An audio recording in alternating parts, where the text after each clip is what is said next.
अस्सलाम वालेकुम। Kaif 8 audit insurance, आज हमारा लेक्चर नंबर 3 है इंशाल्लाह।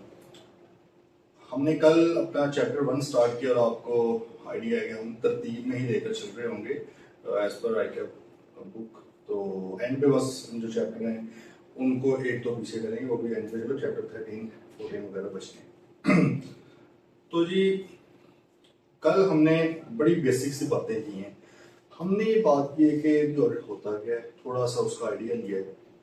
देन कुछ बुनियादी बातें जो कि हमें बेसिकली तो शायद अकाउंटिंग में पता होनी चाहिए थी, फाइनेंशियल रिपोर्टिंग में पता होनी चाहिए थी, तो शायद पता भी हो आप लोगों को।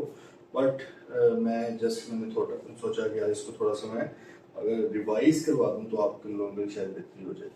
तो हमने देखा फाइनेंशियल स्टेटमेंट से क्या मुराद है। देन हमने ये मेन बात ये की कि ऑडिटर को अपॉइंट करते हैं जी आपके मेंबर्स।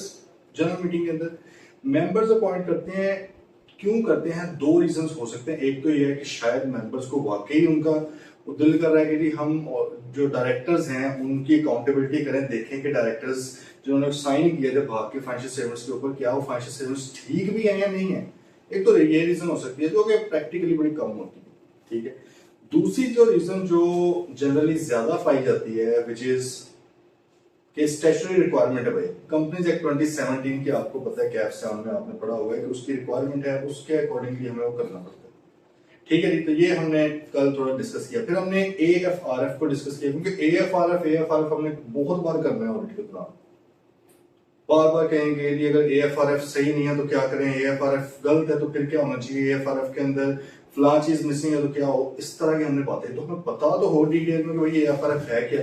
तो हमने कल वो भी बात कर ली कि AFRF से मुराद applicable financial reporting framework. Applicable से मुराद कि भाई आप पे जो एप्लीकेबल है वो करें, आप पे जो एप्लीकेबल है वो करें, सही है। मेरे पे जो एप्लीकेबल है वो करो, तो ये एप्लीकेबल है। फाइनेंशियल रिपोर्टिंग फ्रेमवर्क से मुराद अकाउंटिंग के स्टैंडर्ड्स। तो हमने कल डिटेल में पढ़ लिया कि भाई third schedule of the companies act है, वो हमें बताता है कि किस कंपनी के ऊपर, किस तरह की कंपनी के ऊपर किस तरह के स्टैंडर्ड्स रखने हैं, और साथ साथ कंपनीज एक्ट अपनी भी कुछ डिस्क्लोजर्स की रिक्वायरमेंट आपसे एक्सपेक्ट करता है, वो भी बता देता है। तो कल हमने बड़ी डिटेल में ये बातें करनी है, ठीक है।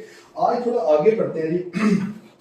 ये ना बड़ी ही बुनियादी सी बातें हैं जो कि हमें ऑब्वियसली पता होनी चाहिए ताकि मसाइल हमारे लिए ना हो। आज आते हैं जी नेक्स्ट हमारा जो बुलेट है, स्टैट्यूटरी रिक्वायरमेंट फॉर ऑडिट। ये यहाँ पर उन्होंने जनरल से बात कर दिया कि छोटी मोटी कंपनीज को नहीं भी रिक्वायरमेंट होती, बड़ी कंपनीज को होती है। लेकिन मैंने कल ही आपको बता दिया था कि कंपनीज एक्ट 2017 में आप लोगों ने पढ़ा हुआ है, कैफ 7 कंपनी लॉ में, कि सिवाय ऐसी प्राइवेट लिमिटेड कंपनी जो किसी पब्लिक कंपनी की सब्सिडरी नहीं होती और जिनका पेड अप कैपिटल भी 1 मिलियन तक होता है, उनको ऑडिट करवाने की नीड नहीं है। बाकी हर तरह की कंपनी को ऑडिट करवाने की नीड है। हर तरह की से मुराद है एक सिंगल मेंबर कंपनी है, उसका पेड अप कैपिटल 1.5 मिलियन है, करवाना है ऑडिट। एक पब्लिक लिमिटेड कंपनी है, कैपिटल को छोड़े, करवाना है ऑडिट। एक लिस्टेड कंपनी है, छोड़े कैपिटल क्या है, रेवेन्यू क्या है, करवाना है ऑडिट, ठीक है। एक प्राइवेट कंपनी है, 2 मिलियन पेड अप कैपिटल, करवाना है ऑडिट, सही है। तो सिर्फ एक ऐसी प्राइवेट कंपनी, प्राइवेट में सिंगल मेंबर और प्राइवेट दोनों आती हैं, जिनका पेड अप कैपिटल 1 मिलियन तक है, और ये ऐसी कंपनियां जो किसी भी पब्लिक कंपनी की सब्सिडरी नहीं है, सही है। तो भाई उन्होंने नहीं करवाना। तो ये स्टैट्यूटरी रिक्वायरमेंट वाली बात तो हमने कल ही डिस्कस कर ली थी। अब आगे बात आई रिस्पांसिबिलिटी ऑफ मैनेजमेंट एंड दो चार्ज विद गवर्नेंस। देखिए दो चार्ज विद गवर्नेंस, हम बार बार कल भी बात हुई कि वर्ड ये यूज हुआ करेगा, दो चार्ज विद गवर्नेंस। जिनको गवर्नेंस का चार्ज दिया गया है, होता है ना इन चार्ज कौन है भैया आपका, मतलब किसको ये अथॉरिटी दी गई है, who is the head of your department. तो दोज चार्ज्ड विद गवर्नेंस से मुराद है कि जिनको मेंबर्स ऑफ द कंपनी ने, जिनको share holders of the company ने ये चार्ज दिया कि भाई प्लीज मैनेज आवर कंपनी, ठीक है, please manage the governance of our company, वो लोग क्या दो चार्ज विद गवर्नेंस। और वो सबसे टॉप लेयर जो मैनेजमेंट में आते हैं वो डायरेक्टर्स को ही आमतौर पे बोला जाता है, ठीक है। तो मैंने कल बात की थी कि भाई कई बार जो बड़ी कंपनीज होती है उनमें मैनेजमेंट तो 3 तरह की होती है ना, तो मैनेजमेंट वाले लोग अलग भी हो सकते हैं, जबकि दो चार्ज विद गवर्नेंस कौन है, टॉप पे है, तो आमतौर पर डायरेक्टर्स को बोला जाता है। लेकिन छोटी मोटी कंपनी होती है उसमें दोनों आमतौर पर सेम भी होते हैं, ठीक है, कि वही बंदा फाइनेंशियल सर्विस बना रहा है, वही बंदा जिम्मेदार भी है और वही मैनेज भी करता है, तो ऐसे भी हो जाता है, ठीक है। इसलिए आप कई जगह पढ़ेंगे कि मैनेजमेंट और दो चार्ज विद गवर्नेंस, अगर दो चार्ज विद गवर्नेंस अलग है तो इसका मतलब घबराना नहीं है, अलग कहां से आ गई। मैंने आपको बता दिया अलग से मुराद है कि बड़ी कंपनियां तो उसमें फिर डायरेक्टर्स आए टॉप पे होते हैं, बाकी मैनेजमेंट निचले लेवल पे दी होती है उन्होंने, सही है। अच्छा जी, उसने कहा कि with respect to audit and contrary to what many members of the public think, it is management and those are the which are responsible for. ये पहले ये देख लें फिर हम इसको जरा बहस भी करते हैं इस पे। Management and those are the are responsible for, किस चीज के लिए भाई ये जो लोग हैं दोज आर एंड मैनेजमेंट, इसकी भाई रिस्पॉन्सिबिलिटीज, इनकी जिम्मेदारियां क्या हैं। एक तो है prevention and detection of fraud. बड़ी ही कंसेप्चुअल बात है। आप तो लोग अभी तक यही समझते होंगे कि फ्रॉड पकड़ना भी ऑडिटर का काम है, फ्रॉड पकड़ना ऑडिटर की जिम्मेदारी है, फ्रॉड रोकना ऑडिटर की जिम्मेदारी है। मैं भी ऑब्वियसली यही समझता था जब तक ऑडिट नहीं पढ़ा हुआ था, हर बंदे यही समझता है। ठीक है, हमने कल भी बात की थी ना कि ऑडिट का मतलब हर किसी के लिए अलग अलग है, बट हम यहाँ पे पढ़ रहे हैं आइजाक के मुताबिक, इंटरनेशनल स्टैंडर्ड्स ऑन ऑडिटिंग के मुताबिक ऑडिट का मतलब क्या है, और बुक में यही टेस्ट होना है। ठीक है, तो हमें बड़ा क्लियरली पता होना चाहिए कि भाई हमारी क्या जिम्मेदारियां बतौर ऑडिटर, कंपनी या डायरेक्टर्स वगैरह हैं उनकी क्या जिम्मेदारियां हैं अपने फाइनेंशियल स्टेटमेंट्स के हवाले से। तो जैसे उन्होंने कहा कि पहली prevention and detection of fraud किसकी जिम्मेदारी है भाई। अभी तो फिलहाल सिर्फ एक लाइन से हमें पता चल गया, इस पर बड़ी बहस होनी है, और पूरा स्टैंडर्ड आइजा 240 फ्रॉड का कि ऑडिटर का क्या काम है और मैनेजमेंट का क्या काम है। सही है, तो अभी तो बेसिक सी बात करेंगे। दूसरे नंबर पे उसने कहा preparation of FS, preparation of financial statements, ये भी किसकी जिम्मेदारी है भाईजान, ये इनकी है। साइन कौन करता है, कल बात हो गई थी, मेरा नहीं ख्याल दोबारा करने की जरूरत है। हमने कहा कर सी और डायरेक्टर करता है, भाई जिन्हें साइन किए थे हमने भी किया है ना, ऐसे ही है ना। फॉर एग्जाम्पल अगर ऑडिटर जिम्मेदार होता फाइनेंशियल स्टेटमेंट्स का कि फाइनेंशियल स्टेटमेंट ठीक है फलां फलां इसके अंदर, तो फिर साइन वो करता है ना फाइनेंशियल स्टेटमेंट्स के ऊपर। आज मैं आप लोगों को एक बात बता देता हूं, फाइनेंशियल स्टेटमेंट्स के ऊपर ऑडिटर अपने फुल सिग्नेचर नहीं करता, बल्कि इससे बड़ी बात, अगर वो फुल सिग्नेचर करेगा तो वो एथिकली भी गलत है, लीगली भी गलत है, वो नहीं कर सकता। क्यों? क्योंकि अगर मैंने बतौर ऑडिटर फाइनेंशियल स्टेटमेंट्स के ऊपर साइन कर दिए, इसका मतलब है कि मैं जिम्मेदारी ले रहा हूं फाइनेंशियल स्टेटमेंट्स की। सर मैं नहीं जिम्मेदारी ले रहा, मैंने क्या देना है, मैंने ऑडिट रिपोर्ट देनी है 3-4 पेजेस की, मैं उसके ऊपर साइन करूंगा कि ये मेरी रिपोर्ट है, इसके अंदर कुछ गलत है आप मुझे आगे पकड़े। फाइनेंशियल स्टेटमेंट्स के अंदर अगर कुछ गलत है तो भाई मैं जिम्मेदार नहीं हूं। हाँ मैंने ऑडिट किया है, वो हम पढ़ेंगे आगे, पूरा सारा कुछ पढ़ना ही है, किस तरह करना है वो, लेकिन मैं जिम्मेदार नहीं उस चीज का। ठीक है, हाँ फाइनेंशियल स्टेटमेंट्स को भी मैं अपने इनिशियल करता हूँ। इनिशियल समझ क्या है, अपने मतलब फॉर एग्जाम्पल शहबाज से ही तो मैं शायद एस इस तरह नहीं ऐसे में बनाता है, हमें ना किसी चीज को बना के लेट्स से मैं ये लिखता हूँ। ठीक है, तो ये इनिशियल्स है मेरे, मतलब मुझे खुद बस निशानी है कि यार ये ही वो फाइनेंशियल स्टेटमेंट से जिनका मैंने ऑडिट किया था, ये ना होगा बाद में आप चेंज कर लें। इस हद तक तो ठीक है, but I am not taking the responsibility of your financial statements. ये रिस्पांसिबिलिटी भाई किसकी है, ये है इनकी, मैनेजमेंट की है। दो चावल सिंपल लॉजिकल बात है, जिसका साइन वो ही रिस्पांसिबल। तो भाई प्रेपरेशन ऑफ फाइनेंशियल स्टेटमेंट ये लोग जिम्मेदार हैं। देन क्या आ गया आपका एक और जिम्मेदारी, design and implementation of effective internal controls. ठीक है, ये डिटेल में पढ़ना है, चैप्टर 3, 4, 5 बहुत डिटेल के अंदर बताएगा इंटरनल कंट्रोल्स क्या होते हैं। मजा आएगा इंशाल्लाह पढ़ने का। ये इसका भी अनफॉर्चुनेटली बच्चे रट्टे लगा के जाते हैं, कैश एंड बैंक के ये कंट्रोल्स हैं, रिसीवेबल के ये कंट्रोल्स हैं, पेबल्स के ये कंट्रोल्स हैं।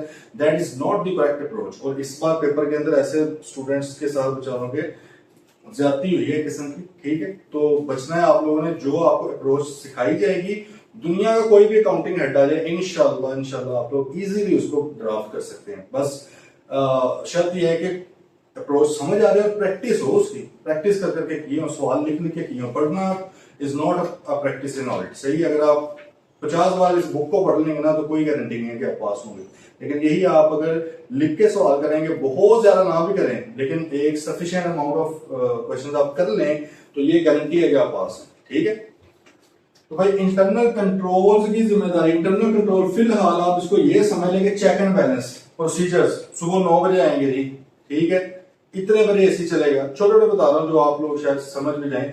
गेट पे सिक्योरिटी गार्ड बैठा होगा, ठीक है। इस तरह के कंट्रोल्स, रिसीवेबल्स हैं, इनवॉइस किस तरह जाएगी, इनवॉइस कौन बनाएगा, अकाउंटिंग सिस्टम में एंट्री कौन करेगा, उसको अप्रूव कौन करेगा, पेमेंट कौन रिसीव करेगा। सही है, तो इस तरह मतलब ये जो चीजें हैं हर हेड के अंदर आपको पता है कि एसओपीज होते हैं, प्रोसीजर्स होते हैं, उन्हीं को इंटरनल कंट्रोल्स बोला जाता है कि इंटरनली कंट्रोल कैसे किया हुआ पूरी ऑर्गेनाइजेशन को। तो भाई ये इन्हीं की जिम्मेदारियां, ऑडिटर गरीब का क्या काम है कि इनके इंटरनल कंट्रोल बनाता फिर। लॉजिकल सी बात है ना, ठीक है। तो ये भाई ये पहले तो तीन जिम्मेदारियां ये वाली आ गई। अब फिर ये देखें, ये आपने नहीं समझना कि इनकी और कोई जिम्मेदारी नहीं होती भाई, इनकी हजारों जिम्मेदारियां। आपने कंपनी लॉ के अंदर पढ़ा ना, बोर्ड ऑफ डायरेक्टर्स की पावर्स ही पढ़ लें, उनकी रिस्पॉन्सिबिलिटीज ही पढ़ लें, ड्यूटीज पढ़ लें, वो बहुत है, वो सारी अपनी जगह। हम यहाँ पे बात करेंगे भाई हमारे ऑडिट के हवाले से क्या जिम्मेदारी है आपकी, मुझे जरा वो बता दें भाई। ये जो फ्रॉड पब्लिक समझती है, जनता समझती है जो ऑडिटर का काम है जकड़ के रखे इनको, चंडे मार मार के इनसे फ्रॉड की इन्वेस्टिगेशन करे। हमारा ये काम नहीं है। We are not the investigator, we are the auditor. हम सिर्फ ऑडिटर है, हमारे पास कोई इख्तियार नहीं है भाई। जैसे FIA वाले उठा के ले जाते हैं बंदा और पता नहीं किस किस तरह से इन्वेस्टिगेशन कर लेते हैं, ठीक है, बाद में पता लगता है कि वो प्रेस कॉन्फ्रेंस में बैठा होता है और सारा कुछ होता है। हमारे पास वो इख्तियार नहीं, या तो हमें भी देना तो हम भी बड़े बड़े लोगों को बुलवा दें शायद, ठीक है, लेकिन वो हमारे पास इख्तियार नहीं, वो एक ही। अच्छा चलो, तो भाई डर लगता है ना बोलने से, कुछ भी हो सकता है। अच्छा, तो सर बात क्या है कि हम इन्वेस्टिगेटर्स नहीं है, हम कोई बहुत जोर जबरदस्ती नहीं कर सकते, हमारे पास एज सच नहीं है कि हम गवाह बुला के हाँ भी हलफ दे के बताओ किया गया, इस तरह का सीन हम नहीं कर सकते। हम ऑडिटर हैं, हमने स्टैंडर्ड्स के जो बताए हुए प्रोसीजर है, बताए हुए तरीके, उसके मुताबिक करके देखना है। अगर फ्रॉड नजर आ गया तो वेल एंड गुड, जबरदस्त है भाई। देखिए हमारा पर्पज है मिस स्टेटमेंट को ढूंढना। मिस स्टेटमेंट का मतलब गलत चीज जो हुई है, अब वो चाहे फ्रॉड से हुई हो चाहे एरर से हुई हो, ठीक है। तो हमारी जो जिम्मेदारियां हैं ना, ये इधर लिख लेंगे, जो ऑडिटर की जिम्मेदारियां फ्रॉड के हवाले से, वो आईजा 240 के अंदर हमने पढ़नी है, ठीक है। उसमें पढ़ेंगे कि भाई हमारी क्या जिम्मेदारियां हैं। बट जो प्राइमरी रिस्पॉन्सिबिलिटी है भाई, वो तो मैनेजमेंट की है, वो तो 2 साल की ऑनेस्ट की है कि अपना फ्रॉड रोके, फ्रॉड को प्रिवेंट भी करना, और अगर हो चुका है तो उसको डिटेक्ट भी करना और उसके ऊपर रिस्पॉन्ड वगैरह करना। This is the responsibility of management and 2 साल की honest. This is not the auditors responsibility. देखें, आप पहला आप लोगों का एक पॉइंट क्लियर हो गया, क्योंकि आमतौर पे पब्लिक क्या समझती है, पब्लिक क्या इसको असेस करती है कि शायद ऑडिटर साहब का काम हर तरह का फ्रॉड पकड़ना भी है। भाई हर तरह का नहीं, हाँ हम अपने प्रोसीजर्स लगाएंगे। हमें आईजा 240 कहता है कि यार जरा स्केप्टिकली देखो, ज्यादा गौर से देखो, ठीक है। अगर हम पकड़ लेंगे फ्रॉड तो अच्छी बात है, बट ये नहीं सिर्फ फ्रॉड पकड़ने बैठ जाए बाकी कुछ करें ना। नहीं, हमने ओवरऑल ऑडिट करके आना, पूरी फाइनेंशियल स्टेटमेंट्स का ऑडिट करके आना। आगे बात समझ, तो सर प्राइमरी रिस्पॉन्सिबिलिटी ये भी आगे समझ। इंटरनल कंट्रोल्स का आपको थोड़ा सा आइडिया होगा कि जो SOPs वगैरह हैं उनके बारे से, उनको डिजाइन करने से बाद बनाना कि किस तरह से क्या चीज होगी, और उनको इंप्लीमेंट भी करना किसकी जिम्मेदारी है, मैनेजमेंट 2 साल की है। फॉर एग्जाम्पल उसने कहा authorising payments about certain amount, मिसाल के उन्होंने कहा 50,000 से ऊपर वाली जो पेमेंट फलां बंदा करे। ये ऑडिटर का काम नहीं है वहां बैठ के डिफाइन करवाना है, किसका काम है, मैनेजमेंट का 2 साल का। उन्होंने कहा हुआ 10 लाख से ऊपर वाली अमाउंट है मिस्टर अली करेंगे साइन, ठीक है। 20 लाख से ऊपर वाली अमाउंट है मिस्टर शरोज करेंगे साइन, ठीक है। 30 लाख से ऊपर वाली है मिस मनूर करेंगे साइन। तो उन्होंने खुद से ये किया हुआ है, ठीक है, ये मैनेजमेंट ने किया है भाई, ये हमने नहीं करना। ऑडिटर ने क्या करना होता है, जाके हाँ भाई आप लोगों ने जो इंटरनल कंट्रोल्स बनाए हैं क्या वो फॉलो हो रहे हैं कि नहीं हो रहे, सिर्फ उस चीज को देखो। बात आ रही है समझ? तो ये इसके हवाले से हमारी होगी। अच्छा, अब ऑडिटर को इंफॉर्मेशन देने के हवाले से भी भाई कुछ जिम्मेदारी है, क्योंकि देखें हम ऑडिट करने चले गए, हमने कहा हमें ट्रायल बैलेंस दो और नहीं देते मैनेजमेंट, हमने किस चीज का ऑडिट करना, हमने कहा कि भाईजान फलां बंदे से हमने बैलेंस कंफर्म करना है कि आप कह रहे हैं कि मैंने उसे 50 लाख रुपया लेना है, आपकी कंपनी कह रही है कि आप वाकई लेना है, मुझे उससे कंफर्मेशन लेने दो। सही है, हम पढ़ लेंगे एक्सटर्नल कंफर्मेशन आईजा 505 कि भाई उससे मुझे कंफर्मेशन लेने दो। वो कहते नहीं नहीं हमने नहीं मिलने देना आपको। हमने कहा लीगल एडवाइजर से मिलने दो, आपके इतने केसेस हैं आपके ऊपर, फलां कस्टमर ने किया, किसी फलां इदारे ने किया हुआ है, तो वो हमें देखने दो। आप कहें नहीं नहीं हम तो नहीं लीगल एडवाइजर से आपको कम्युनिकेट करने देंगे। तो भाईजान ये जिम्मेदारी है आपकी। जब आगे जाके पढ़ेंगे आईजा 210 पढ़ेंगे, वो ये कहता है कि जब आपने ऑडिट स्टार्ट करना है, आपने टर्म्स ऑफ एंगेजमेंट तय करने हैं उनके साथ, उनको बताना है मैनेजमेंट को कि सर जी आप हमें ऑडिटर के तौर पे अपॉइंट कर रहे हैं, तो ये आपकी जिम्मेदारियां, ये हमारी जिम्मेदारियां हैं, इस तरह की रिपोर्ट आपको देंगे, फलां फलां ये चीजें होंगी, पहले से तय करके चलें उनके साथ। उसके अंदर ये सारा कुछ लिखना है आपने कि आपकी ये जिम्मेदारियां हैं, आप साइन करेंगे, आप अपनी जिम्मेदारी को मानेंगे। अगर आप नहीं साइन करेंगे भाई हम ऑडिट नहीं कर रहे, हमें रखने का क्या फायदा। आज आप हमें रखने, हम स्टाफ आपके पास यहाँ पे रिसोर्सेज एलोकेट कर दें, बाद में आप खर्च करें, हमें कोई इंफॉर्मेशन नहीं दे रहे, कोई डाटा ही नहीं दे रहे, तो हम यहाँ पे क्या करने हैं, बात कर रहे हैं फॉलो। तो भाई अब ऑडिटर को इंफॉर्मेशन देने के हवाले से देखें, उसने कहा प्रोवाइडिंग दी ऑडिटर विद, ये जिम्मेदारी है सर, जिम्मेदारी है, मैनेजमेंट इनमें से एक भी चीज को मिस नहीं कर सकती। Providing the auditor with access to information relevant to the preparation of FS. हाँ, ऑडिटर को एक्सेस दें उस तमाम इंफॉर्मेशन की जिसकी बेस पर फाइनेंशियल स्टेटमेंट्स बनी है। आप लोग माशाल्लाह बड़े हो गए, पढ़ के आए होंगे सारा।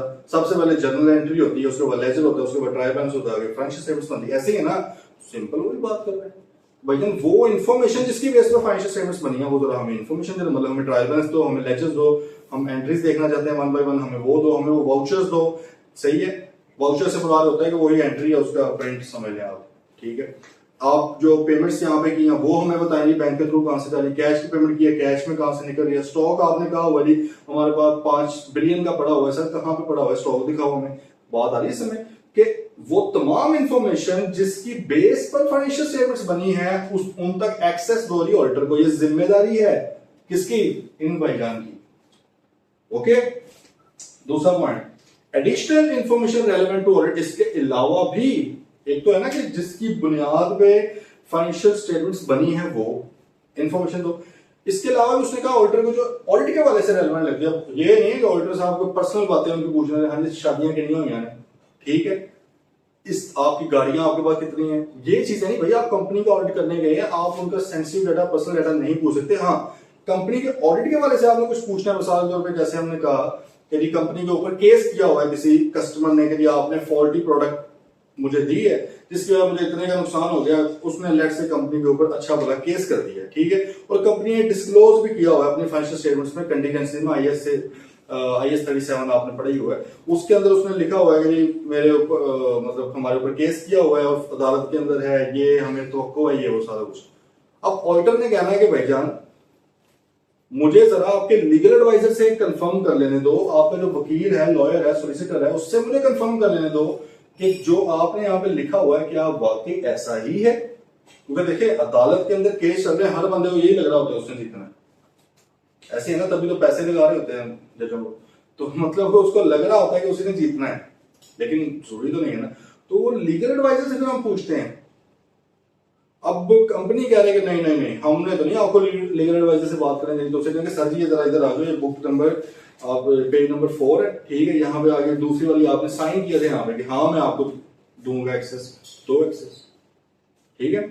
Third, unrestricted access to person whom the auditor needs to access in order to complete the audit। Person भी उसने डाल दिया, हमने ऊपर वाली में वैसे पर्सन की एग्जांपल ले लिया, नीचे भी डाल दें। वो कहता है कि ऑडिट को कंप्लीट करने के लिए ऑडिटर को जिस जिस पर्सन से मिलने की जरूरत है, इंक्वायरी करने की, कोई बात पूछनी है, हो सकता है वो इंटरनल ऑडिटर से मिलना चाहता हो, उससे कोई डिस्कशन करनी है, डायरेक्टर से मिलना चाहता हो, ठीक है, प्रोडक्शन हेड से मिलना चाहता हो, सेल्स हेड से मिलना चाहता हो, किसी से भी ऑडिट के वाले से, मतलब वो जरूरी है वो चीज, तो भाईजान उस तक एक्सेस उसको दी जाए। सही है, ये ना किसी का नहीं नहीं डायरेक्टर साहब तो नहीं मिल सकते, उसने कहा फलां वकील से मिलना, नहीं नहीं वो तो नहीं मिल सकते, अच्छा फलां आपका एक्सपर्ट था उसने वैल्यू फेयर वैल्यू निकाली थी आपकी बिल्डिंग की, उससे मिलना है, वो नहीं नहीं हम तो नहीं मिलने देंगे, ऐसे नहीं करना आपने, ठीक है, मैनेजमेंट की जिम्मेदारी है ये। और लास्ट पे providing written representation to the auditor at the end of the audit. Written representation ISA 580, ये आपका चैप्टर आई गेस 14 में पढ़ेंगे फाइनलाइजेशन लेवल पे, ठीक है। तो रिटन रिप्रेजेंटेशन क्या है, देखिए रिप्रेजेंटेशन से मुराद क्या है कि अपना मौकफ पेश करना, रिप्रेजेंट करना है किसी को, किसी के बिहाफ पे पेश होना, तो रिप्रेजेंटेशन से मुराद है कि कंपनी अपना मौकफ दे रही है। रिटन रिप्रेजेंटेशन के मुराद है कि लिख के दे रही है मौकफ। मौकफ क्या है, मिसाल के तौर पे पहला मौकफ आ गया फाइनेंशियल स्टेटमेंट्स हमने बिल्कुल सही बनाई है, ठीक है, फिर एक मौकफ आ गया इंटरनल कंट्रोल्स की जिम्मेदारी हम लेते हैं, मैनेजमेंट कह रही है, प्रेपरेशन ऑफ फाइनेंशियल स्टेटमेंट्स की जिम्मेदारी हम लेते हैं, हम ये जिम्मेदारी लेते हैं कि हम आपको हर बंदे तक एक्सेस देंगे, हम ये जिम्मेदारी लेते हैं कि हमने आपसे कोई बात नहीं छुपाई, हम ये जिम्मेदारी लेते हैं कि भाई जो भी कंपनी के कर्ता धर्ता हैं वो यही लोग हैं जो जिनके नाम आपको बता दिए, हम आपको ये जिम्मेदारी इस बात की ले रहे हैं, रिटर्न रिप्रेजेंटेशन हम लिखकर आपको दे रहे हैं कि सर जी हमारी नजर में कोई फ्रॉड शॉड नहीं आया हुआ, हमारी नजर में कोई ऐसी रिलेटेड पार्टी ट्रांजैक्शन नहीं है जो हमने आपको नहीं बताई। ये आगे पढ़ेंगे आइसा 580 में डिटेल में पता लगेगा। फिलहाल आप ये समझ लें कि वो ऑफिशियली ना, एक आपको मैं बताता हूं, जब आप लोग जॉब्स भी अगर करोगे तो वहां पर अक्सर आप किसी अपने क्लाइंट से, कस्टमर से या अपने बॉस से कम्युनिकेट करना होता है, वो अक्सर कहते हैं ऑफिशियल चैनल के थ्रू आओ। वो क्या है ऑफिशियल चैनल? देखो, आपने उसको जुबानी जा कह दिया, तो बंदे ने कहा यार रिपोर्ट मुझे कब तक बना के दे दोगे? आपने कहा 5 दिन बाद। उसने कहा यार यही बात हम लिख के दे दो। वो क्यों लिखवा रहे हैं आपसे? देखो, आपने जो बोल के भी तो रिप्रेजेंटेशन ही दिया ना, सर मैं अपना मौकफ दे रहा हूँ, 5 दिन बाद मिल जाएगी। उसने कहा नहीं नहीं, लिखा पढ़ा बाद में तुमने मानना ना मैंने मानना है, तो बताया कि नहीं, तो क्यों ना ये बात ईमेल कर दो मुझे या मुझे लिख कर दे दो। समझ लो ना बात? नहीं, लिखी हुई चीज जाहिर है वो आपको पता है कि ज्यादा वैलिड है। आगे पढ़ेंगे आइजा 500 ऑडिट एविडेंस पढ़ेंगे, उसके अंदर ये बताएगा कि रिटर्न चीज जो है मोर रिलायबल है, क्योंकि हमने ऑडिट एविडेंस लेना है, सबूत ले लेके फिर हमने बताना है कि भाई financial statements true and fair view दे रही हैं या नहीं दे रही। आई भी बात समझ? तो रिटर्न रिप्रेजेंटेशन का इस वक्त एक लाइन अभी तक हमने पढ़ी, या पता नहीं दूसरी लाइन कब पढ़ेंगे जाके आगे काफी। फिलहाल आप इसका ये मतलब समझ लें कि सर मैनेजमेंट को कहेंगे सर जी आपने सारा कुछ किया ही है, तो ये लिख कर भी बता रहे हैं। आपने कहा था कि हमें कोई फ्रॉड का नहीं पता, लिख दें यार कि हमें नहीं पता। आपने कहा कि हमने आपको हर तरह की ट्रांजेक्शन बताई, ये भी लिख दें। आपने कहा कि क्लोजिंग स्टॉक वगैरह पूरे का पूरा हमने आपको बताया, लिख दें यार। आपने हमें कहा कि कोई केस, जो केसेस बता दिए गए हैं वही है, इसके अलावा कोई नहीं है। जुबानी कहा था, लिख भी दो यार, इसमें क्या मसला है? आगे बात समझ। आइजा 580 चैप्टर 14 के अंदर इंशाल्लाह पढ़ेंगे इसको। तो सर जी ये कुछ बुनियादी क्या है जिम्मेदारियां हैं किनकी? इन भाईजान की 3 जिम्मेदारियां इनकी हैं अपने इंटरनल इश्यूज के हवाले से। मिसाल के तौर पे फ्रॉड को रोकना, डिटेक्ट करना जिम्मेदारी है कंपनी की, मैनेजमेंट की। ऑडिटर की कोई जिम्मेदारी नहीं है। ऑडिटर ने साल भर ऑडिट करने जाना, उसे क्या पता कि 6 महीने पहले क्या हुआ, और उसने ऑडिट करना है, उसे पूरे का पूरा ऑडिट करना है। ये प्रैक्टिकल चलो बात कर लेते हैं। हमने कैप 7 कंपनी लॉ पढ़ा है, तो कंपनीज एक्ट में हमने पढ़ा हुआ कि एजीएम होती है, हर साल कंपनीज ने फाइनेंशियल स्टेटमेंट जमा करवानी होती है, सारा कुछ है। फाइनेंशियल स्टेटमेंट से 21 दिन पहले नोटिस देना होता है मेंबर्स को कि भाईजान ये नोटिस है, आप लोगों ने आना है, और साथ फाइनेंशियल स्टेटमेंट्स भी आपने भेज देनी होती है कि सर ये फाइनेंशियल स्टेटमेंट्स है, इनके ऊपर बहस होगी जिनको आपने अप्रूव करना है आके। तो हमने वो सारा उसमें टेक्निकली पढ़ा हुआ है कि अगर 30 जून वाली आपकी फाइनेंशियल ईयर एंड है, तो 120 दिन के अंदर अंदर आपने क्या करवाना होता है। मैं 30 जून की सीधी एग्जांपल लेके चलता हूं, तो मोस्टली वही है। तो विद इन 120 डेज आपने एजीएम करवानी होती है, जो कि 28 अक्टूबर बनती है। हमने डेट निकाली हुई है ना, निकाल तो नहीं निकली तो अभी निकलेगी 120 डेज, 28 अक्टूबर। अब हमें पता है कि एजीएम से भी 21 दिन पहले का नोटिस मस्ट है, और एजीएम के अंदर फाइनेंशियल स्टेटमेंट्स भी अप्रूव होनी है। जनरल बिजनेस है ना, ठीक है, वो भी अप्रूव होनी है वहां पे भाई, तो उसका भी 21 दिन पहले का नोटिस है। मतलब है कि प्रैक्टिकली मैक्सिमम, अगर एक्सटेंशन नहीं मिलती, एक्सटेंशन 30 डेज की मिल सकती है वैसे एजीएम की, लेकिन अगर हम एक्सटेंशन नहीं लेना चाह रहे, कंपनी मतलब नहीं लेना चाह रही, तो इसका मतलब है कि भाई 28 अक्टूबर को मेरी एजीएम है, तो सर 7 अक्टूबर को मैक्सिमम मुझे नोटिस भेजना है सबको। अब नोटिस के साथ मुझे भेजनी है फाइनेंशियल स्टेटमेंट्स, जो कि होने चाहिए ऑडिटेड। तो मसला यहां पे आ गया ना, फिर मसला क्या आ गया, हमारा फाइनेंशियल ईयर एंड हुआ है 30 जून को, ठीक है, कंपनी का 21 दिन इधर से खाए गए, तो इसका मतलब है कि हमारे पास कुल 99 डेज बचते हैं, जिसके अंदर मैं अपने आप को भी कंपनी कह रहा हूं, कंपनी ने ऑडिट करवाना है। अब ऑडिटर साहब आएंगे 30 जून के बाद, सही है, ऑडिट करना स्टार्ट कर, उनके पास और भी क्लाइंट्स हैं, सही है, उनके पास कौन सा कोई हजारों का स्टाफ है भाई, स्टाफ तो जाहिर जितना भी हो लिमिटेड होता है ना, तो प्रायोरिटी रखी होती है, फलां पहले उसका कर लो, पहले उसका कर लो, पहले उसका कर लो, इस तरह। तो इसका मतलब है कि थोड़ा टाइम लग जाएगा, तो करते कराते फिर भी 99 डेज के अंदर उसने ऑडिट करना है प्रैक्टिकल स्पीकिंग, अनलेस आगे भी चले जाते होते हैं, तो एक्सटेंशन मिल गई हो। मैं तो एक आइडियल केस बता रहा हूं, ठीक है। तो भाई अब वो 99 डेज में सिर्फ फ्रॉड ही पकड़ने बैठ गया बेचारा, और वैसे भी उसने पहले से 1 जुलाई को तो आ नहीं जाना आपके पास, वो भी आएगा अगस्त के एंड में क्लाइंट के हिसाब से, ठीक है। तो वो बेचारा इतने टाइम में कहां से और फ्रॉड आप पे पकड़ने लग जाए, वो करेगा। वो बाकी काम उसने रिसीवेबल भी देखने, पेबल भी देखने, कैश एंड बैंक भी देखना, स्टॉक भी देखना, सेल्स भी देखनी, कॉस्ट ऑफ सेल्स भी देखनी, बहुत कुछ उसने देखना है। वो सिर्फ फ्रॉड पकड़ने नहीं है, अगर आपने फ्रॉड ही पकड़वाना है, उसको स्पेशल असाइनमेंट दे, उसको ज्यादा पैसे दे उसको, ठीक है, वो आगे सिर्फ फ्रॉड का काम करेगा, वो ऑडिटर नहीं फिर कहलाएगा, स्टैट्यूटरी ऑडिटर नहीं कहलाएगा, वो काइंड ऑफ इंटरनल ऑडिट हो जाएगा आपका, पढ़ेंगे वो भी आपका एग्जाम 610 में, ठीक है।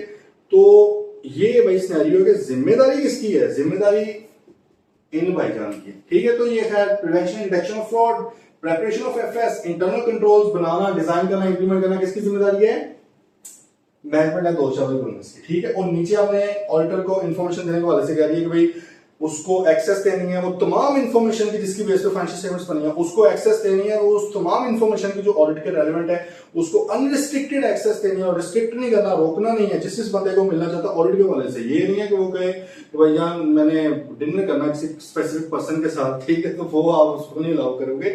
वो ऑडिट के वाले से अगर वो करना चाह रहे हैं कुछ भी तो वो आप करोगे। और देन रिटर्न रिप्रेजेंटेशन की आपको ब्रीफली समझ आ गई है तो भाई मैनेजमेंट का जो मौकफ है ऑडिटर का, यार लिख के दे दे भाई, यही सही है, बोल ना मुझे, मैं सुनाई नहीं देता, लिख कर मुझे दे दो, this is return representation as per IR 580।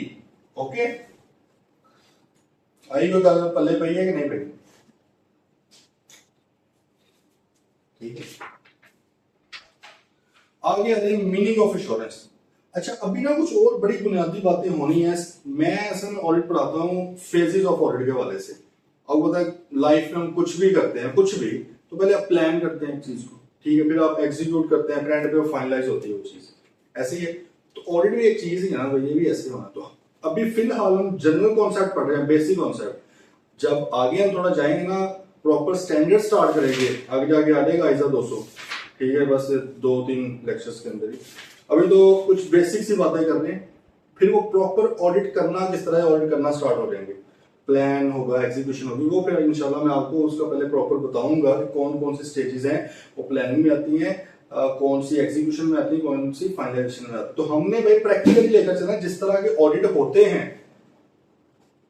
मुझे नहीं समझ आती है, शायद मैं अभी इतना अक्लमंद नहीं हुआ कि कई बार टीचर्स या स्टूडेंट्स किस तरह पढ़ रहे होते हैं कि जो चीज प्लानिंग लेवल की होती है वो एंड पे जाके पढ़ेंगे, एंड पे पेपर के पास उसको बैठ के इस तरह करना है, ठीक है। कोई फाइनल लेवल की चीज है, उसकी अभी सेंस ही नहीं बनी पिछली आपकी चीजों की, आप बीच में मिड में डाल देते हैं। तो sir this is totally illogical. इसी वजह से फिर जो आई कैप का रिजल्ट आता है, अगर वो आई कैप का रिजल्ट को लेट से 25% आया है ऑडिट का, तो 25% के अंदर जो 75% लोग फेल हुए, बहुत बड़ी तादाद फेल हुए, शहबाज सीरी के स्टूडेंट्स तो नहीं है, मेरे तो इतने हैं ही। बात समझ रहे हैं मेरे ख्याल में आप, ठीक है। तो सर रट्टे मारना छोड़ दें, इलॉजिकल काम ना करें, ठीक है। ऐसे नहीं पॉसिबल कि स्टेज आपने जानी है तो आप 10वीं स्टेज के ऊपर मैं पहले चढ़ जाऊं, बाद में एक पे आऊंगा, दिस इज नॉट पॉसिबल। जिसकी वजह से फिर गड़बड़ हो जाता है दिमाग, वो जितना याद होता है, रट्टा लगा होता है, अगर उसमें से पेपर आ गया चलो जी दाल लग गया, अगर नहीं आया तो फिर मसाइल पैदा हो सकते हैं। तो प्लीज प्लीज प्लीज थोड़ा सा लॉजिकली सोचना है सब लोगों ने, कि आपके जो दोस्त वगैरह भी हैं उनको भी बताएं, क्योंकि अपने सेशन का स्टार्ट है कि सर जहां से भी पढ़ रहे हैं प्लीज कॉन्सेप्चुअली पढ़ें, प्रैक्टिकली पढ़ें।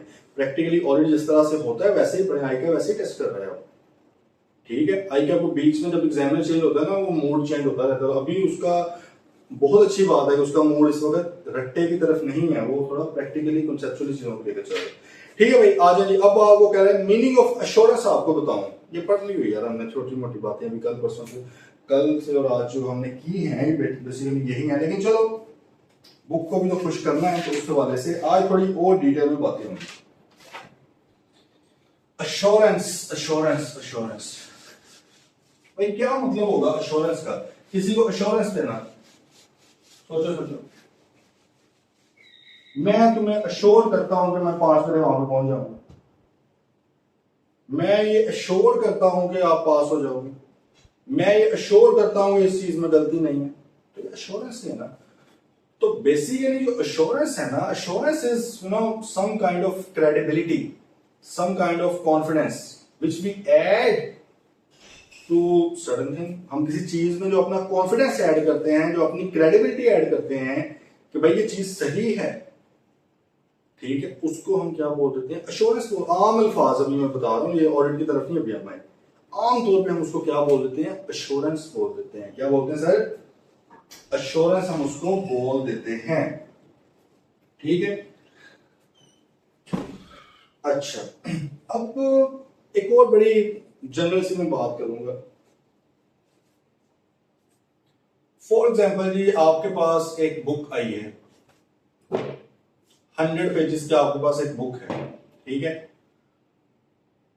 अकाउंटिंग, लेट से अकाउंटिंग पढ़ी है आपने, किसी ने आपको कहा यार इसके गलतियां निकालते दो, मुझे ये अश्योरेंस दो कि क्या ये बुक सही है कि नहीं है। ये आपको किसी ने कहा, आपने उसे कहा मुझे फॉर एग्जाम्पल 10 दिन लगेंगे, मैं इसको तसल्ली से पढ़ूंगा, एक एक लफ्ज पढ़ूंगा मैं, फिर मैं आपको बताऊंगा। उसने अब जरा कहानी को फॉलो करना है।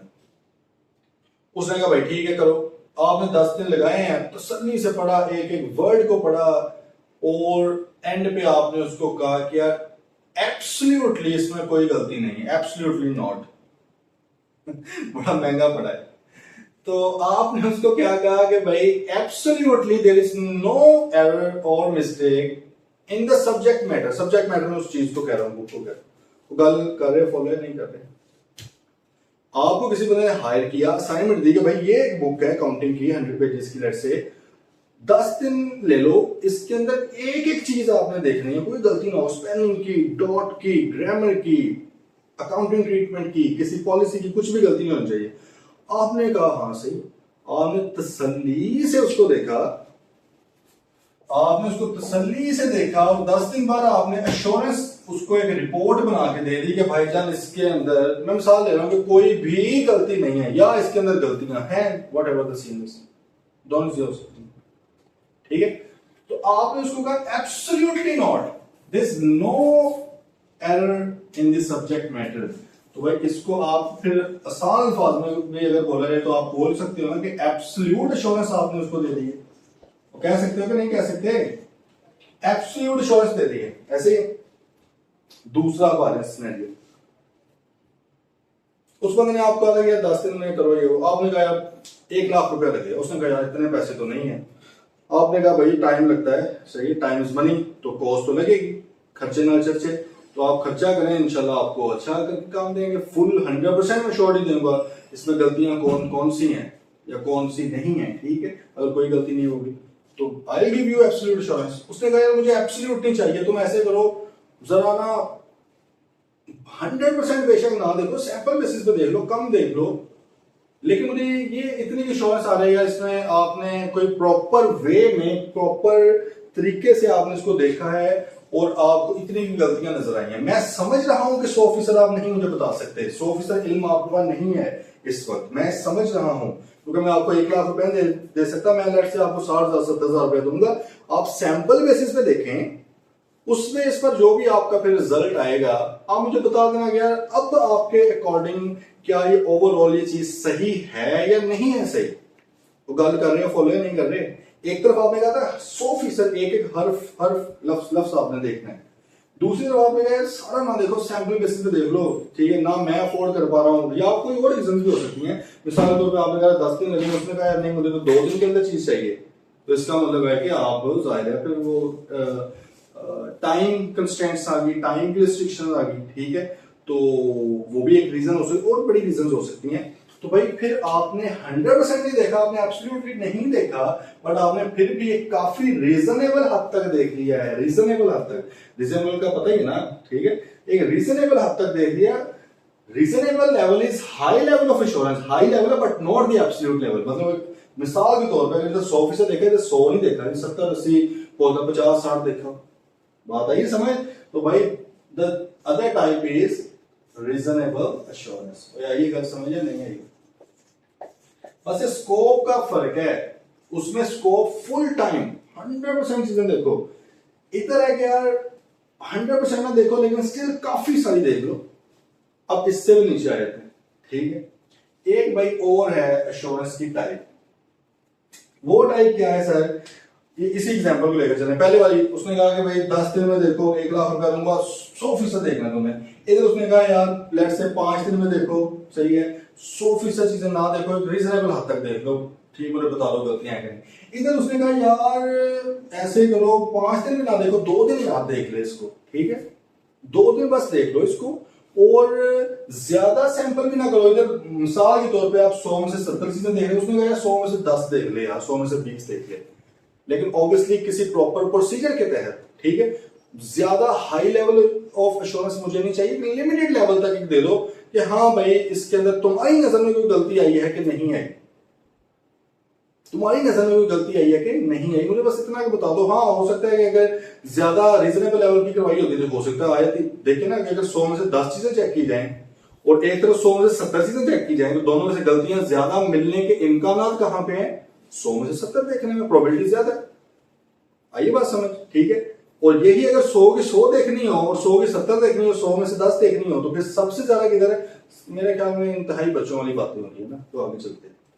तो भाई अगर आप बहुत ही छोटे लेवल पे एश्योरेंस देना चाह रहे हो, ठीक है, तो that is called limited assurance. क्या कहते हैं सर? Limited assurance. तो एश्योरेंस की भाई 3 टाइप्स होगी फिर, absolute assurance, reasonable assurance and the limited assurance. ये भी पढ़ लेते हैं इसमें से। एब्सोल्यूट का मतलब 100% चीज देखेंगे भाई, उसके ऊपर अपना ओपिनियन देंगे कि चीज कैसी। रीजनेबल है यार, 100% नहीं देखेंगे बट एक हाई लेवल काफी हद तक देख लेंगे फिर बताएंगे। लिमिटेड का यार बहुत कम देखेंगे और फिर बताएंगे आपको। 3 तरह की है, सही है। अब technically, legally and practically auditors जो हैं ये वाली एश्योरेंस नहीं देते। मतलब कि जो ऑडिट का वर्ड हम यूज कर रहे हैं कि एग्जामिनेशन ऑफ फाइनेंशियल स्टेटमेंट्स, के भाई फाइनेंशियल स्टेटमेंट्स एएफआरएफ के मुताबिक बनी है, तो ये नहीं है कि हमने बैठ के एक नुक्ता देखने लग जाना फाइनेंशियल स्टेटमेंट्स का कि एएफआरएफ के मुताबिक। नहीं भाई, हम सैंपल बेसिस पे काम करते हैं। आईजा 530 पढ़ेंगे हम इंशाल्लाह। हम करते हैं सैंपल बेसिस के ऊपर काम, 100% हम नहीं करते भाई ऑडिट। तो इसका मतलब है कि हम 100% नहीं करते, कम करते हैं, तो सर हम रीजनेबल एश्योरेंस दे रहे होते हैं। तो रीजनेबल एश्योरेंस की एक टाइप क्या है? ऑडिट है, सही है। आगे समझ।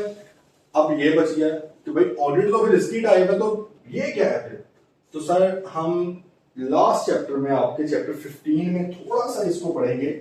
वैसे ज्यादा नहीं उन्होंने बताया हुआ आपको, ज्यादा ऑडिट के ऊपर ही बात हुई है। देखिए जो चार्टर्ड अकाउंटेंट्स है डिफरेंट तरह की सर्विसेज दे रहे होते हैं ना। जैसे देखें 3 तरह की सर्विस आ सकती थी ना हमारे पास। एक बंदा कहता है यार ये वाला कर दो, इसको मैं ऑडिट का नाम ना देता, इसको मैं एब्सोल्यूट एश्योरेंस का देता, मैं ये भी कर लेता काम। ऑडिट ना बस इसको बोलता है। किसने कहा मैंने ऑडिट करवाना है as per the company act जो होता है, तो मैंने उसे कहा यार आपको रीजनेबल एश्योरेंस मिलेगी और ये इस तरह ऑडिट कर रहे हैं।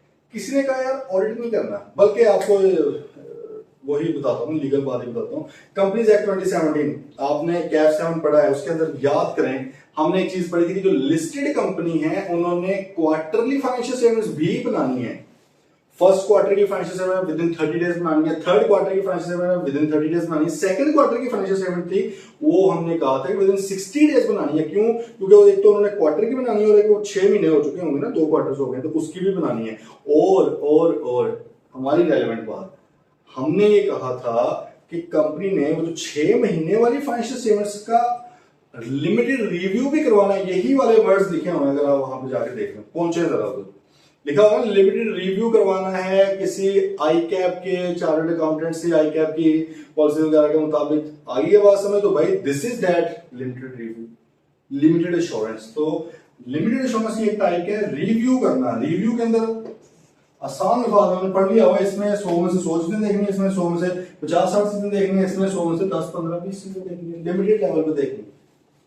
इनकी जो रिपोर्ट्स दी जाती हैं, क्योंकि हमने ऑडिटर ने रिपोर्ट बना के देनी है ना, कुछ लिख के देना कि ये किया हमने, फला ये निकला, रिपोर्ट सुन, तीनों की रिपोर्ट से डिफरेंट है। चार्टर्ड अकाउंटेंट ये वाली दे सकता है, ऑडिटर नहीं दे सकता। गल फॉलो कर रहे हैं? ऑडिटर का मतलब क्या, वो ऑडिट कर रहा है, तो ऑडिट के सूरत में ये वाली होगी।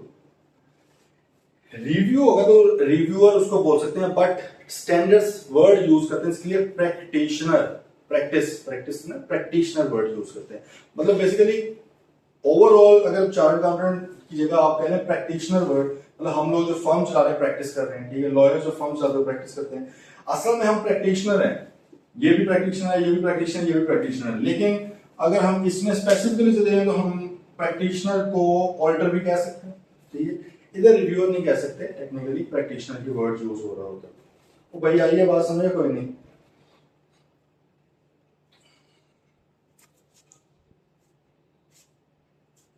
आगे बात समझ, आज जरा क्विकली बुक से बस देख लेते हैं। पहले डेफिनेशन ऑफ एश्योरेंस आ गई।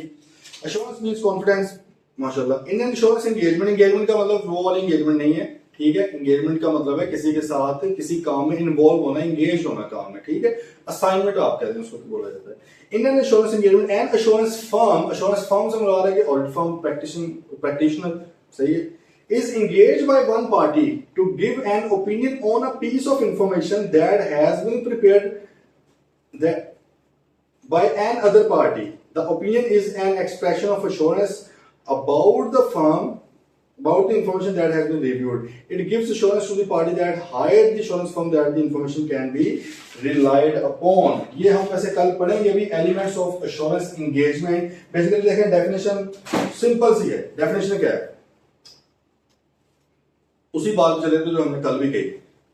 शेयर होल्डर्स हायर करते हैं ऑडिटर को, दो पार्टियों, एक पार्टी को शेयर होल्डर्स, उन्होंने हायर किया ऑडिटर को to do what, to do the audit of the financial statements prepared by whom, prepared by, अभी तो कहा है मिट गया वो, प्रिपरेशन ऑफ फाइनेंशियल स्टेटमेंट किसकी जिम्मेदारी, दो शामिल गवर्नेंस की, गल आ रही समझ कोई नहीं। मेंबर्स ने हायर किया है ऑडिटर को कि भाई साहब, ऑडिटर साहब आप उन फाइनेंशियल स्टेटमेंट्स का ऑडिट करते हैं जिनकी प्रिपरेशन की जिम्मेदारी मैनेजमेंट की है। तो उसका मतलब तीन बंदे हो गए ने, तीन पार्टीज हो गई हैं। मैं कंपनी हूं, मैं मैनेजमेंट हूं, मैंने मैंने फाइनेंशियल स्टेटमेंट बनाई हुई है, मेरी कंपनी के मेंबर्स जो हैं एजीएम के अंदर ऑडिटर को अपॉइंट कर रहे हैं ताकि ऑडिटर साहब आके मेरी फाइनेंशियल स्टेटमेंट्स का ऑडिट करें। तीन पार्टीज, यही उसने लिखा हुआ है सिंपल। क्यों करें, ताकि जी हमें कॉन्फिडेंस मिले, हमें थोड़ा अश्योरेंस मिले कि क्या ये फाइनेंशियल स्टेटमेंट्स ठीक बनी है कि नहीं बनी। तो भाई तीनों सिनेरियोज में यही होता है। एब्सोल्यूट में भी क्या होगा, कोई एक पार्टी होगी, वो दूसरे बंदे को कोई सब्जेक्ट मैटर है, कोई इन्फॉर्मेशन है कि यार इसको जरा देख लो कि क्या बिल्कुल ओके है कि नहीं। ऑडिट की मैंने आपको बताया, रिव्यू में भी ऐसे ही होगा। रिव्यू में जैसे अभी हमने बात की है हाफ ईयरली फाइनेंशियल स्टेटमेंट्स की, तो उसमें भी यही होगा ना, मेंबर्स ही हायर करेंगे। बेसिकली जो ऑडिटर ऑलरेडी हायर किया होता है ना कंपनी का, जो एनुअल ऑडिट करता है, वो ये वाला भी करता है। तो बेसिकली मेंबर्स ने हायर किया हुआ था, ठीक है। फाइनेंशियल स्टेटमेंट्स की जिम्मेदारी किसकी थी, उसी की थी, आपके मैनेजमेंट की, दो चार गवर्नेंस की, और ऑडिट किसने करना, बाहर तीन पार्टी का रिलेशनशिप हो गया, ठीक है। तो उसने इंश्योरेंस दो तरह से प्रोवाइड की जा सकती है, ये हमें ऑब्वियसली इसका है आइडिया। लेवल्स ऑफ इंश्योरेंस पे आ रहे हैं, तो उसने कहा डिफरेंट लेवल्स ऑफ इंश्योरेंस हो सकते हैं, डिपेंड करता है कि काम किस लेवल का करना है। जैसे हमने कहा 100 की 100 देखनी है, 100 में से 70 देखनी है, 100 में से 10 देखनी है, 20 देखनी है। एक तो अमाउंट ऑफ वर्क या रिजल्ट ऑफ वर्क क्या होगा कि रिजल्ट आपने किस सूरत में प्रेजेंट करना है। अगर आपको क्लाइंट आके कहता मुझे ऑडिट रिपोर्ट चाहिए और दिखाता भी है यार इस तरह की ऑडिट रिपोर्ट चाहिए, तो आपको पता लग जाएगा ये वाली मांग रहा है ये, ठीक है, चिप्स मांग रहा है। तो अगर वो इस तरह की कोई ले आता है, सारी की सारी रिपोर्टें पड़ी हुई हैं, पढ़ी से मिला के स्टैंडर्डाइज्ड है, मैं अपने पास से नहीं रिपोर्ट निकाल सकता। आप अभी जाएं पाकिस्तान स्टॉक एक्सचेंज की वेबसाइट पे, जितनी भी कंपनीज आप उनकी रिपोर्टें निकाल के देखिए, आपको एक जैसी लगेंगी। हाँ, उनमें कुछ पैराग्राफ्स डिफरेंट होंगे, उनको कहा जाता है मॉडिफिकेशन इन द रिपोर्ट, वो आप अपनी मर्जी से कर सकते हो, लेकिन पैराग्राफ की हेडिंग इवन आपको सेम मिलेगी। अगर मॉडिफिकेशन नहीं है, अनमॉडिफाइड है, क्लीन साफ रिपोर्ट है, आपको सेम टू सेम लफ्ज ब लफ्ज वो सेम मिलेगी। सिर्फ क्या होता है उसमें कंपनी का नाम चेंज होता है, ठीक है। तो भाई अगर वो कहते हैं स्पेस में हो सकता है। तो सर रीजनेबल इंश्योरेंस की बात आ गई है, उसने कहा रीजनेबल का मतलब क्या, high level but not absolute. Bracket में लिख दिया एब्सोल्यूट नहीं है सर, ये हाई लेवल है, एब्सोल्यूट नहीं है। Level insurance provided by the practitioners conclusion express in positive form. Positive form, लिखने का तरीका का पॉजिटिव होता है, बात करने का तरीका का पॉजिटिव है। ये थोड़ी सी सेंसिबल सी बात है, समझने की कोशिश करना वैसे, ठीक है। लिखने का तरीका मतलब एक लाइन है लिखी हुई है, तो फॉर एग्जाम्पल मैं आपको कहता हूं कि यार आप पास हो जाओगे, दूसरा मैं कहता हूं आप फेल नहीं होगे, मतलब तो एक ही है ना, लेकिन पॉजिटिव और नेगेटिव में फर्क नजर आ रहा है। एक तरफ मैं कह रहा हूं आप पास हो जाओगे, मतलब मैं दूसरा क्वेश्चन ही माइंड में लेकर आ रहा। एक तरफ मैं कह रहा हूं यार फेल नहीं होंगे, आपको भी पता अगर आप फेलियर से डरते रहे तो मैंने फेल नहीं होना, मैंने फेल नहीं होना, हो सकता है फेल हो जाए। दूसरा भाई मैंने होना ही पास है। देखिए बात मेरे ख्याल में फॉलो कर रहे हैं ना, अभी इतने बच्चे तो आप हैं, तो यही है लिखने का तरीका का थोड़ा चेंज है। जैसे देखें पॉजिटिव फॉर्म, रीजनेबल इंश्योरेंस में पॉजिटिव फॉर्म ऑफ इंश्योरेंस दी जाती है। जैसे देखिए उसने कहा इन आवर ओपिनियन, हमारे ओपिनियन के मुताबिक, ऑडिटर इस तरह लिखता है, the accounts are true and fair. उसने बिल्कुल सादा सी बात कर दी, असल में रिपोर्ट में थोड़ी लंबी छोटी बात होती है, उसमें लिखा होता है in our opinion the accompanied financial statements are true and fair in accordance with the AFRF. सही है, ये लिखा है। सीधी सी बात है भाई, हमारे ओपिनियन में financial statement true and fair है। हमने ये तो बताया नहीं है कि एब्सोल्युटली ट्रू एंड फेयर है। हमने, क्योंकि हमें पता है कि हाई लेवल ऑफ एश्योरेंस है, एब्सोल्यूट लेवल ऑफ एश्योरेंस नहीं है, तो हमने सिंपल बता दिया कि भाई हमारे मुताबिक फाइनेंशियल स्टेटमेंट्स क्या है, ट्रू एंड फेयर। सीधी सी बात ये, ठीक है। उसने कहा स्टैट्यूटरी ऑडिट जो होता है वो उसका ऑब्जेक्टिव रीजनेबल एश्योरेंस देना ही होता है। लिमिटेड एश्योरेंस पे आ रहा है, उसने कहा अब मॉडरेट लेवल ऑफ एश्योरेंस, थोड़े कम लेवल की एश्योरेंस। मॉडरेट का पता ही ना, moderate level of assurance provided by the practitioner's conclusion based in a negative form। Negative form का मतलब ये हरगिज नहीं है कि वो ये कह रहा है कि खराब है इसके अंदर, नहीं नहीं। जैसे देखिए मैंने आपको भी क्या बोला कि आप पास हो जाओगे, और मैं आपको दोबारा कह रहा हूं आप फेल नहीं होंगे। भाई एंड रिजल्ट तो सेम ही निकल रहा है ना, लेकिन बात करने का तरीका थोड़ा सा चेंज है। तो मैं कह सकता हूं पहले वाली बात पॉजिटिव है, आपको पॉजिटिव वाइब्स आएंगी कि यार हाँ मैं पास हो जाऊं। दूसरे में मैं कह रहा हूं यार फेल नहीं होगी, आपको आएगा यार इसको लगता लग रहा है कि मैंने हो जाना है, थोड़ा सा उस तरह की आपके माइंड में चीजें आ जाएंगी, ठीक है। तो ये लिमिटेड लेवल ऑफ एश्योरेंस है। अब जरा देखें इसका लिखने का तरीका। वो कहता है जैसे कि ऊपर हमने क्या कहा था रीजनेबल एश्योरेंस में, बड़ी गौर से समझ नहीं बात, कुछ बातें ना, इसलिए कहते हैं कैफ 8 ऑडिट थोड़ा मैच्योर लेवल का है, बच्चों वाली चीजें नहीं है इसमें। कुछ बातें होती हैं हम ऐसे ही पढ़ के ना निकल जाते हैं, समझते नहीं है उसके पीछे क्रक्स क्या है, थीम क्या है, ठीक है। तो उसको समझने की कोशिश करनी है। अभी हमने ऊपर कहा रीजनेबल में कि इन आवर ओपिनियन, ये तो भूल जाने तो होती नहीं है, इन दोनों की बहस हो रही है। In our opinion the financial statements are true and fair. सीधी सी बात है, financial statements true and fair है भाई। दूसरी तरफ अब देखें लिखने का तरीका, वो कहते हैं बेस्ड ऑन आवर रिव्यू, पहले तो ऑडिट वाली बात नहीं करी, बेस्ड ऑन आवर रिव्यू, हमारे रिव्यू के according, nothing has come to our attention that causes us to believe that financial statements are not true and fair। गल जरा समझो। ऑब्वियसली इंग्लिश हमारी नेटिव लैंग्वेज नहीं है, तो हमें शायद उतने, हमारी जैसे उर्दू है उसमें भी हमें नहीं सेंस किस तरह हमें बोलना है, लेकिन चलो। अब देखें उसका क्या खूबसूरती से उसने बयान दिया। उसका कहता है जी ऊपर उसने क्या, पहले इसके साथ कंपेयर करके चलोगे तो समझ आएगी। जैसे मैंने कहा आप पास हो जाओगे, आप फेल नहीं होंगे, दोनों में रिजल्ट सेम है, लिखने का बात करने का तरीका डिफरेंट है। इधर वो कह रहा है कि in our opinion the company financial statements are true and fair. इधर उसने सिंपल ये कहा, इधर वो क्या कर रहा है, इधर वो कहता है बेस्ड ऑन आवर रिव्यू, हमारे रिव्यू की बेस पर देखें जरा, nothing has come to our attention, हमें ऐसा कुछ पता नहीं चला, that causes us to believe, जिससे हमें ये लगे कि financial statements are not true and fair, जिससे हमें लगे कि financial statement true and fair नहीं है। अब इसका जरा इकट्ठा तर्जुमा अगर कर दिया जाए, वो ये कह रहा है कि हमारे रिव्यू की बेस पर हमें ऐसी कोई इंफॉर्मेशन नहीं मिली कि हम ये बात कर सके कि financial statement true and fair नहीं है। वो गल कर रहे फॉलो नहीं, तो बेसिकली वो कहना यही चाह रहा है ना कि financial statement true and fair है, यही कहना चाह रहा है ना। इधर उसने क्या कहा है, in our opinion the company financial statements are true and fair, सही, ये उसने कहा। उधर वो कह रहे हैं मुझे ऐसा कुछ मिला ही नहीं है कि मैं कहूं कि ट्रू एंड फेयर नहीं है। बात करने का अंदाज बदल दिया, ठीक है, लेकिन बात वही है कि भाई मुझे ऐसा कुछ नहीं लग रहा कि फाइनेंशियल स्टेटमेंट्स गलत हैं। तो इसका मतलब क्या है, फाइनेंशियल, आप फिर समझ लोगे फाइनेंशियल स्टेटमेंट सही होंगी, लेकिन मैं ये भी नहीं कह रहा कि फाइनेंशियल स्टेटमेंट सही है। मैं ये कह रहा हूं कि मुझे कुछ ऐसा नहीं मिला कि जिसकी बेस पर मैं ये कहूं कि ये गलत है। वो कर रहे हो हजम या नहीं, इसको बार बार समझना, आ जाएगी समझ, सही है। स्टेटमेंट का थोड़ा सा डिफरेंस है, ठीक है, बात वही कर रहा है। इधर उसने क्या कहा है, मैं जोर इसलिए दे रहा हूं कि इसको फॉर ग्रांटेड नहीं है ना भाई, क्या पढ़ लिया बस सही है रटा मार देंगे, नहीं भाई, रट्टे वाली इसमें कोई चीज, सारी लॉजिकल सी बात हो रही है। इधर वो कह रहा है रीजनेबल एश्योरेंस देना, पूरे जरा जोर के साथ एश्योरेंस देना कि भाई मेरे मुताबिक ट्रू एंड फेयर है, जाओ जो करना कर लो, ठीक है। इधर वो कह रहा है यार नहीं नहीं, इधर डर गया थोड़ा सा, सही है, बैकफुट पे आया। उसने कहा कि भाईजान मुझे ऐसी कोई इंफॉर्मेशन नहीं मिली कि मैं कहूं कि गलत है। मुझे, हाँ आप अगर देख रहे हैं, इंप्लाइड मतलब यही है ना कि आप देख लें, हो सकता है आपको कोई इंफॉर्मेशन ऐसी मिल जाएगी, आप कह देंगे ये गलत है। मुझे ऐसी कोई नहीं मिली, तो भाई मैं तो डरता हुआ बता रहा हूं कि मेरे मुताबिक तो मुझको ये गलत नहीं है।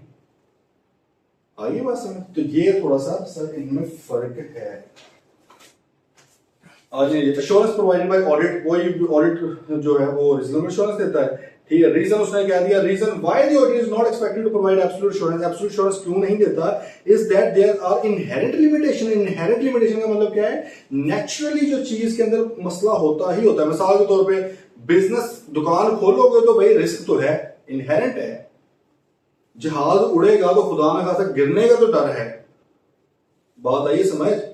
रोड पे पैदल चलोगे तो एक्सीडेंट का डर तो है ही है, ये इनहेरेंट लिमिटेशन है ना, बात समझ रहे हो। नहीं, पूरा दिन खड़े रहोगे तो थकने का डर तो है, उसमें इनहेरेंट है, जिसको चेंज नहीं किया जा सकता।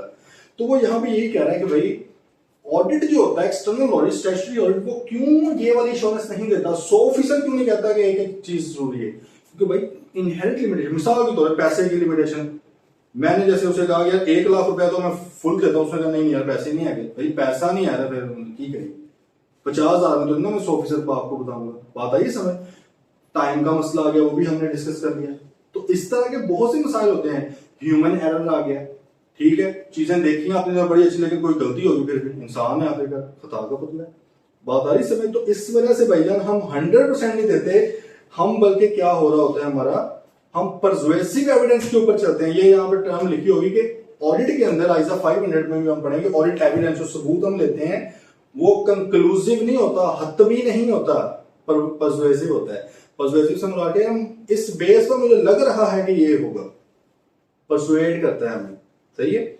कंक्लूसिव नहीं है कि भाई हरफे, कंक्लूसिव तो कोई भी चीज नहीं है भाई।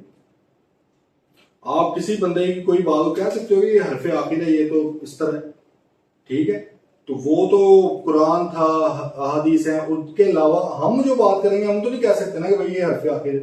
तो यहां पर भी ये कह रहा है कि हमें जो एविडेंस मिलेगा, वो कई बार होता है ना, आंखें भी धोखा देती हैं, कान भी धोखा देते हैं, ठीक है।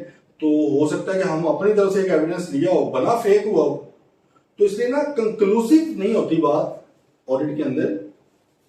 ये भी एक इनहेरेंट लिमिटेशन आ जाती है, ठीक है। रिव्यू से क्या होती है, नेगेटिव फॉर्म ऑफ एश्योरेंस है, लिमिटेड एश्योरेंस है, और ये पढ़ लीजिएगा, कोई इतना ऐसा मसला नहीं है। कल फिर इसका एलिमेंट्स पढ़ लेंगे। एश्योरेंस एंगेजमेंट पेपर में अक्सर आया था मुफ्त का 5 नंबर का सवाल, कौन कौन से एलिमेंट्स हैं वो पढ़े थे ना पहले, वो जैसे बीलो वगैरह में पढ़े थे, एसेंशियल्स क्या होते हैं, ठीक है, इस तरह की चीजें वो वैसे ही है। तो सिंपल है, कल इंशाल्लाह इसको लॉजिकली लेकर चलेंगे।